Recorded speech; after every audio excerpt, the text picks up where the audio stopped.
Hello students. आज की अपनी इस वीडियो में हम ट्रेडिशनल नॉलेज के बारे में डिस्कस करेंगे, जिसको हम टीके या आईटी के भी कहते हैं। मतलब कि इसका क्या मतलब है, ट्रेडिशनल नॉलेज क्या होती है। ओके, और जो भी ट्रेडिशनल नॉलेज होल्डर्स हैं, मतलब जिन्होंने इसको एक्वायर किया है ट्रेडिशनल नॉलेज को, उनके क्या राइट्स हैं और वो अपनी ट्रेडिशनल नॉलेज को भी कैसे प्रोटेक्ट करा सकते हैं, आईपीआर रिजाइम के अंदर उसको कैसे लेके आ सकते हैं।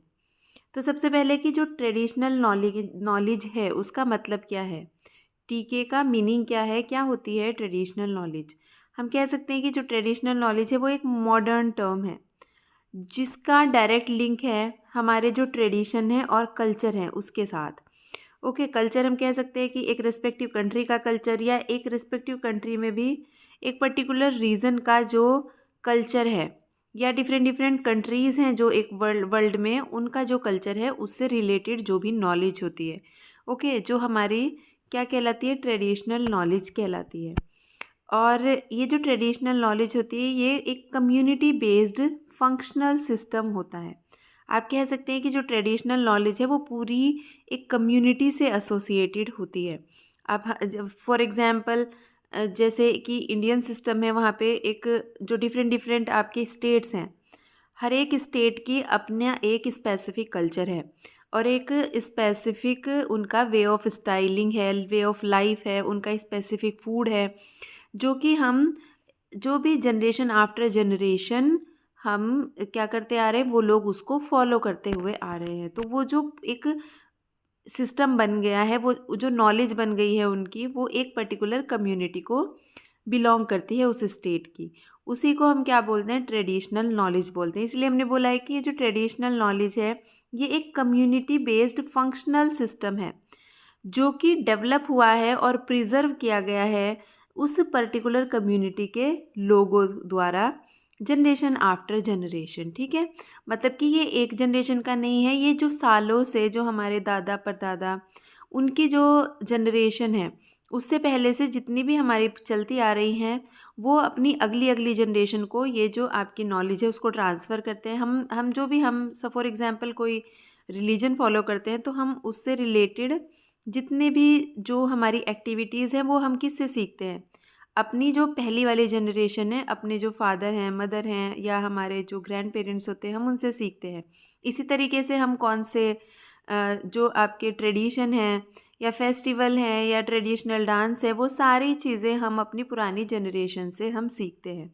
तो इसीलिए बोला है कि ये community based functional knowledge system है जो कि डेवलप हुआ है जनरेशन आफ्टर जनरेशन नॉलेज के ट्रांसफ़र से। ओके, ये नॉलेज सिस्टम हमारा कैसे क्रिएट हुआ है, ये कंटिन्यूअस इंटरेक्शन से, मतलब कि जो हम एक जनरेशन के पीपल दूसरी जनरेशन के पीपल से हमारे जो कंटिन्यूअस इंटरेक्शन करते हैं, या तो ऑब्जर्वेशंस लेते हैं, मतलब कि देख देख के हम सीखते हैं। एक्सपेरिमेंटेशन भी इसमें शामिल है, मतलब कि जो भी सराउंडिंग इन्वायरमेंट है उसके साथ एक्सपेरिमेंटेशन से भी ये हमारी नॉलेज क्रिएट होती है।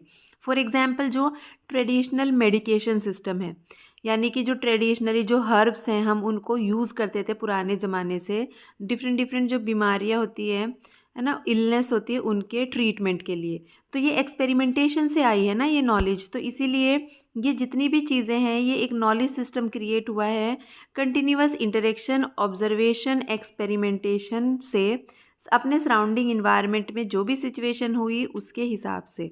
ओके, हम कह सकते हैं कि ये एक स्टैटिक सिस्टम नहीं है, मतलब एक फिक्स सिस्टम नहीं है, ये एक डायनेमिक सिस्टम है।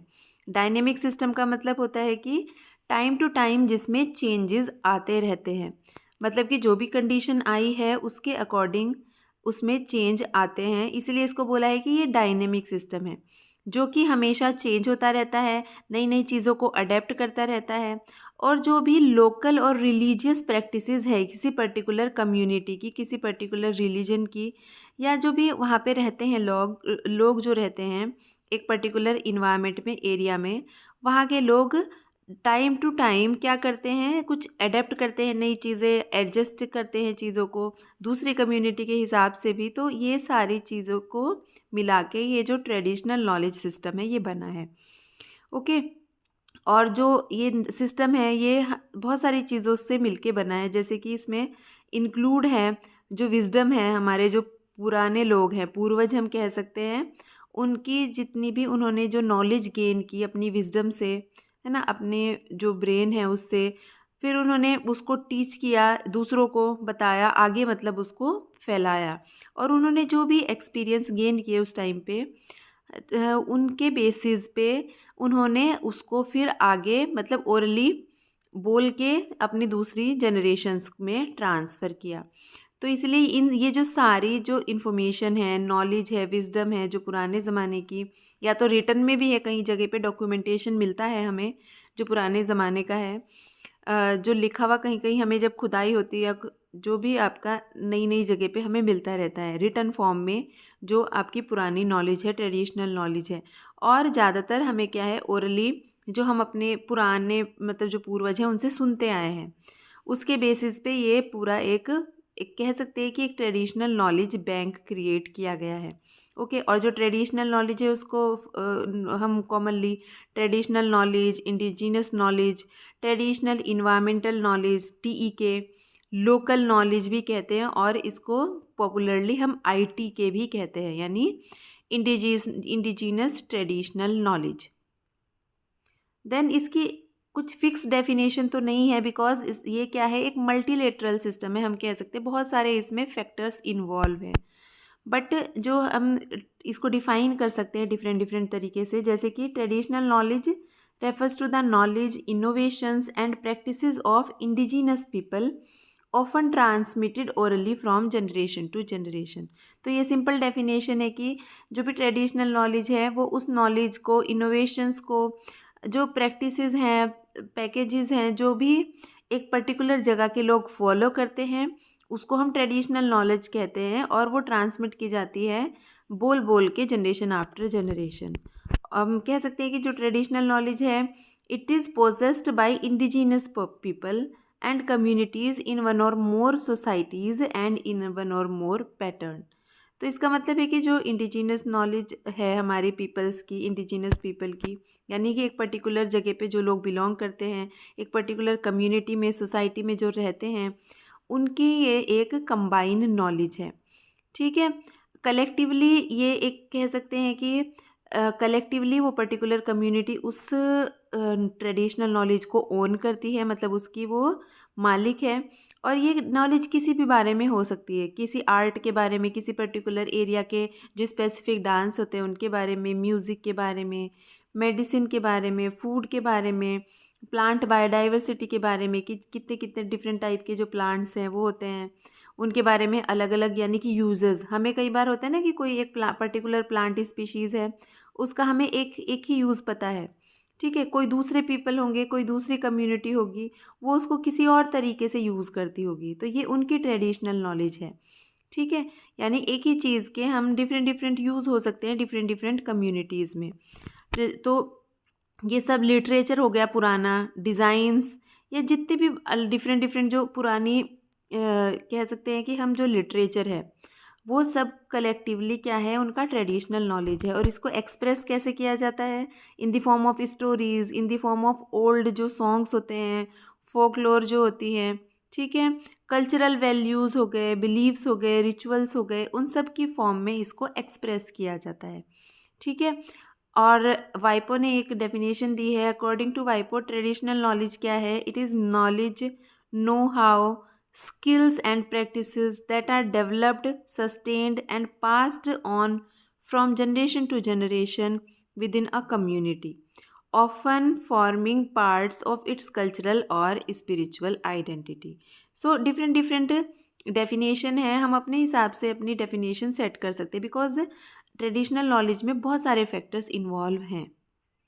देन ये जो है कैरेक्टरिस्टिक्स क्या हैं ट्रेडिशनल नॉलेज के, तो हम कह सकते हैं बहुत सारे कैरेक्टरिस्टिक्स है, जैसे कि ये एक लोकेशन एंड कल्चरल स्पेसिफिक होती है जो ट्रेडिशनल नॉलेज है। हमने पहले ही बताया कि एक पर्टिकुलर कंट्री की अपनी कुछ ट्रेडिशनल नॉलेज हो सकती है, टीके हो सकती है, उस पर्टिकुलर कंट्री में भी जो डिफरेंट डिफरेंट स्टेट्स हैं, डिफरेंट डिफरेंट एरियाज़ हैं, उनकी अपनी हो सकती है। और एक पर्टिकुलर एरिया में भी जो डिफरेंट डिफरेंट कम्युनिटीज़ बिलोंग करती हैं, उनकी सबकी अपनी अपनी ट्रेडिशनल नॉलेज हो सकती है। तो ये एक बेसिकली लोकेशन स्पेसिफिक और कल्चरल स्पेसिफिक होती है, आप जनरलाइज नहीं कर सकते।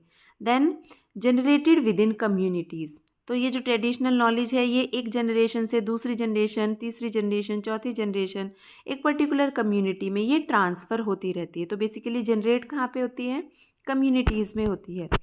Oral and rural in nature. Generally जो ट्रेडिशनल नॉलेज है उसका डॉक्यूमेंटेशन कम ही देखने को मिलता है, मतलब कि लिटरेचर की फॉर्म में या जो पुराने ज़माने में जो कुछ लिखा गया है किताबों के तौर पे वो कम देखने को मिलता है। ट्रेडिशनल नॉलेज ओरली ज़्यादा, मतलब एक जनरेशन से दूसरी जनरेशन में ट्रांसफ़र होती है। जैसे कि हम पुराने लोगों से हम सुनते हैं कई बार ना, और जो पुराने सॉन्ग हैं जो फोक सॉन्ग जिनको बोलते हैं उनमें भी बहुत सारी चीज़ें हमें बताई गई हैं। तो ये बेसिकली ओरली ज़्यादा देखने को मिलती है। और रूरल इन नेचर कहने का मतलब है कि ज़्यादातर जो आपके जो रूरल एरियाज़ हैं या जो ट्राइबल एरियाज़ हैं वहाँ के लोगों को ये ज़्यादा होती है। मतलब उन्होंने अभी भी उन्होंने उसको क्या किया हुआ है, प्रिजर्व किया गया है, वो किया हुआ है हम कह सकते हैं। डायनेमिक है, स्टैटिक नहीं है। मैंने पहले ही बताया कि ये फिक्स नहीं है, इसमें चेंज होते रहते हैं इन्वायरमेंट के हिसाब से और जो भी सिचुएशन आती है उसके हिसाब से, जो कि चेंजेस किस पे बेस्ड होते हैं? इनोवेशन पे, एडेप्टेशन पे, लोगों के एक्सपेरिमेंटेशन पे भी बेस्ड होते हैं। जैसे जो ट्रेडिशनल मेडिसिन है उनके केस में हमने बताया आपको। Concerns critical issues of life, not systematically documented. तो ये सबसे एक ड्रॉबैक है कि इनको डॉक्यूमेंट नहीं किया गया अभी तक। तो जो ट्रेडिशनल नॉलेज की जो प्रोटेक्शन होती है आईपीआर के अंडर, इसको भी एक इंटेलेक्चुअल प्रॉपर्टी राइट्स का पार्ट माना गया है। ये इसी का पर्पज़ क्या है? डॉक्यूमेंटेशन करना ही इसका मेन पर्पज़ है कि जितनी भी ट्रेडिशनल नॉलेज है जो धीरे धीरे एक्सटिंक्ट होती जा रही है, ख़त्म होती जा रही है, बिकॉज हम ओरली सुनते हैं उसको अपने पेरेंट्स से, ग्रैंड पेरेंट्स से, हम उसको कितना आगे परस्यू करेंगे, कितना आगे उसको ट्रांसफ़र करेंगे हमें नहीं पता है अगली जनरेशन में। तो इससे बेटर क्या है कि हम उसको डॉक्यूमेंटेशन कराएं जिससे कि वो रिटर्न फॉर्म में आ जाए, और एक बार रिटर्न फॉर्म में आ जाएगी तो वो अपने आप ही नेक्स्ट जनरेशन में ईजिली ट्रांसफ़र हो सकती है। मतलब वो पब्लिक डोमेन में आ जाएगी, फिर उसको यूज़ किया जा सकता है। Decision making and survival strategies. तो ज़्यादातर ये जो हमारी ट्रेडिशनल नॉलेज है जो इनिशियली वो सर्वाइवल स्ट्रेटजीज़ बनाने के लिए ही इनको हमने यूज़ किया ज़्यादातर। ठीक है, तो ये कुछ कैरेक्टरिस्टिक्स हैं जो ट्रेडिशनल नॉलेज के साथ एसोसिएटेड हैं। Then streams of traditional knowledge, इसके बेसिकली दो स्ट्रीम्स हम कह सकते हैं। एक तो है कि जो क्लासिकल ट्रेडिशन स्ट्रीम है, जो कि बेसिकली जो पब्लिश्ड लिटरेचर है यानी कि डॉक्यूमेंटेड फॉर्म में जो है। दूसरा क्या है कि ओरल ट्रेडिशन है, इसका जो स्ट्रीम है ओरल है, यानी कि जो बोल के हमें बताई गई है, जो ट्राइबल होते हैं या एक पर्टिकुलर विलेज के जो लोग होते हैं या रूरल लोग हैं होते हैं या एक पर्टिकुलर कम्युनिटी को जो लोग बिलोंग करते हैं, उन वो बोल के ही एक जनरेशन से दूसरी जनरेशन में ट्रांसफ़र करते हैं। तो ये रिटर्न भी हो सकती है इन दी फॉर्म ऑफ रिटर्न, यानी कि क्लासिकल ट्रेडिशन जिसको बोलते हैं हम, जिसको कोडिफाइड भी बोला गया है, या तो ओरल जिसको नॉन कोडिफाइड बोला गया है। तो दो तरीके से इसका क्या होता है, स्ट्रीमिंग होती है ट्रेडिशनल नॉलेज की। यानी स्ट्रीमिंग का मतलब है कि एक जनरेशन से दूसरी जनरेशन में ये ट्रांसफ़र होती है।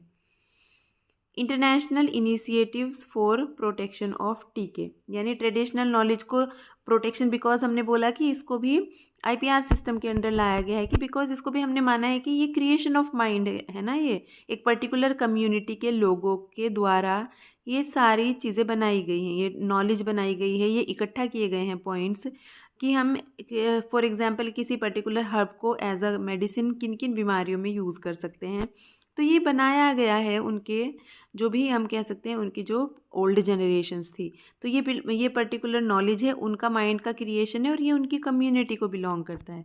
तो इसकी प्रोटेक्शन के लिए कुछ इंटरनेशनल लेवल पे हमारी क्या हुई, जैसे कि अदर आईपीआर्स के प्रोटेक्शन के लिए, जैसे कुछ इनोवेशंस होते हैं जिनको एज अ पेटेंट प्रोटेक्ट कराया जाता है, कुछ जो प्लांट वेराइटीज़ होती है उनको एज अ वेराइटी रजिस्टर कराया जाता है। तो ये उनकी प्रोटेक्शन के लिए अलग अलग क्या बनाए गए हैं, रूल्स बनाए गए हैं, लॉज बनाए गए हैं। ऐसे ही कुछ इनिशिएटिव लिए गए हैं ट्रेडिशनल नॉलेज की प्रोटेक्शन के लिए। जो ये हमारे कुछ प्रपोजल बनाए गए हैं इसके लिए, जिससे कि इसको आईपीआर सिस्टम के अंडर लाके प्रोटेक्ट किया जा सके। और जो डिफरेंट ट्रेडिशनल नॉलेज है इसके लिए कोई एक स्पेसिफिक सिस्टम नहीं है, क्योंकि डिफरेंट डिफरेंट टाइप की ट्रेडिशनल नॉलेज है जिनके डिफरेंट डिफरेंट क्या है, नेचर हैं और उनके डिफरेंट डिफरेंट फर्दर यूटिलाइजेशन भी हैं। ठीक है, तो इन मॉडर्न जो मॉडर्न एरा है उसके अंदर तो उनको प्रोटेक्शन भी डिफरेंट तरीके से होती है। जैसे कि कुछ जो टीके होती हैं, ट्रेडिशनल नॉलेज होती है, उनको पेटेंट की फॉर्म में हम क्या कराते हैं, हम उसको प्रोटेक्ट करा सकते हैं। जैसे फॉर एग्जांपल कुछ एलिमेंट है जो ट्रेडिशनल मेडिसिन्स के हैं, यानी उनके यूटिलाइजेशन एज अ मेडिसिन अगर है तो उसको हम पेटेंट की फॉर्म में भी प्रोटेक्ट कराया जा सकता है। कुछ हमारे जो प्लांट वेराइटीज़ की फॉर्म में हम कर सकते हैं। कुछ जो हमारे ट्रेडिशनल नॉलेज होती है उसको जीआई की फॉर्म में भी कर सकते हैं, जियोग्राफिकल इंडिकेशन की फॉर्म में। और अदर जो हमारी आईपीआर की फॉर्म होती हैं उनमें हम उसको according to the nature of traditional knowledge हम उसको प्रोटेक्ट करा सकते हैं। तो इंटरनेशनल लेवल पे जो पहला किया गया वो सीबीडी है, जो कन्वेंशन ऑन बायोलॉजिकल डाइवर्सिटी, वो हमारी क्या करती है, वो रोल प्ले करती है कंजर्वेशन के लिए, सस्टेनेबल यूज़ के लिए और बेनिफिट शेयरिंग के लिए, जो हमारे प्लांट जेनेटिक रिसोर्सेज हैं या बायोडाइवर्सिटी है जो उसके लिए। एक है जो दूसरा है हमारा इनिशिएटिव, वो है बोन गाइडलाइंस। जो बोन गाइडलाइंस है वो प्रपोज करती हैं support measures and capacity building as a requirement in order to address the evident imbalance between parties.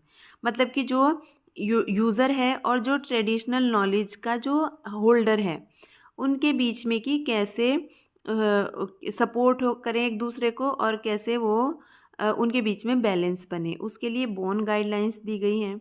WTO और जो वाइपो है, वर्ल्ड इंटेलेक्चुअल प्रॉपर्टी ऑर्गेनाइजेशन है, उन्होंने भी ट्रेडिशनल नॉलेज की प्रोटेक्शन के लिए कुछ मतलब कि रूल्स बनाए हैं, इनिशिएटिव लिए हैं।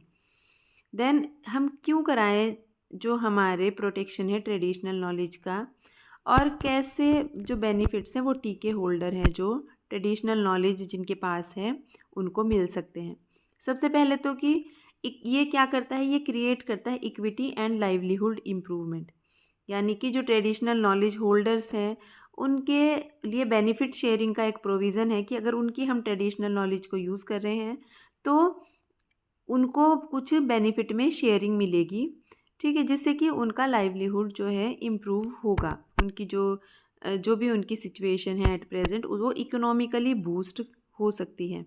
दूसरा है कि जो प्रिजर्वेशन है ट्रेडिशनल नॉलेज का, उसका हम उसको प्रिजर्वेशन कर सकते हैं ट्रेडिशनल नॉलेज का फ्यूचर यूज़ के लिए और उसकी वाइडर एप्लीकेशन को प्रमोट करने के लिए। सपोज़ फॉर एग्जांपल कुछ ट्रेडिशनल नॉलेज हमने एज अ पेटेंट फाइल करा दी या एज अ जियोग्राफिकल इंडिकेशन हमने उसको रजिस्टर करा दिया, तो उसकी अब पहचान बढ़ेगी और उसकी वाइडर एप्लीकेशन के नए सोर्स बनेंगे।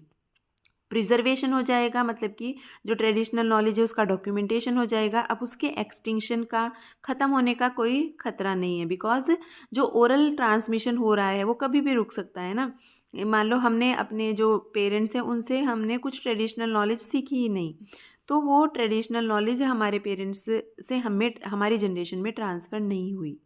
बट एक बार उसका डॉक्यूमेंटेशन हो गया in the form of some IPR, वो पेटेंट भी हो सकता है, वो कॉपीराइट भी हो सकता है, या कुछ भी जो भी अदर फॉर्म्स होती हैं वो उसके हेल्प करेगी वाइडर एप्लीकेशन के लिए और उसके प्रिजर्वेशन के लिए। Then contribution to biodiversity, avoiding misappropriate uses without the consent of TK holders. तो बेसिकली एक बार प्रोटेक्शन हो जाएगी तो जिस भी टाइप की आईपीआर प्रोटेक्शन मिली है उसी हिसाब से उसका कोई भी जो यूज़ है, मिस अप्रोप्रिएट यूज़ है, वो बंद हो जाएगा।